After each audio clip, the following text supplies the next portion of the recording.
Himpunan Peritel dan Penyewa Pusat Perbelanjaan Indonesia atau HIPINDO memastikan akan kembali merumahkan sejumlah karyawan hingga potensi menutup outlet di sejumlah mal. Hal ini disebabkan pengusaha sudah tidak mampu lagi untuk menanggung beban kerugian, terlebih imbas PPKM darurat yang membuat mal atau pusat perbelanjaan tutup sementara.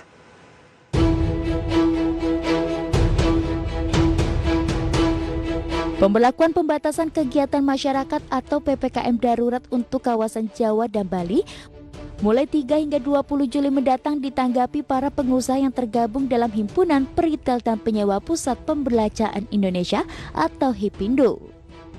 Dewan Penasehat HIPINDO Tutum Rahanta menyebut dengan adanya kebijakan ini akan menambah kerugian bagi pelaku usaha khususnya yang berada di pusat pembelanjaan. Meski sudah mengalami kerugian sejak awal pandemi, dengan adanya kebijakan baru ini Tutum memastikan anggotanya akan kembali merumahkan sejumlah karyawan, bahkan berpotensi menutup secara permanen outlet yang ada di pusat perbelanjaan. Hal ini dilakukan guna menghindari kerugian yang jauh lebih besar, di mana dalam aturan PPKM darurat ini pusat perbelanjaan dan mal akan ditutup sementara. Menghitung kerugian seberapa besar dapat mereka bertahan.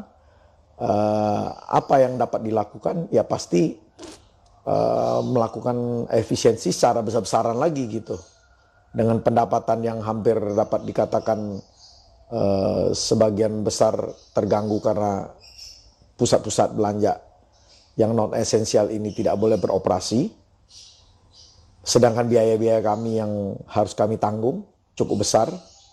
Saya kira langkah terbaik adalah memang melakukan efisiensi. Ya, efisiensi itu diantaranya pasti penghematan di skala lini, yaitu bisa pengurangan karyawan, perumahan karyawan pasti terjadi.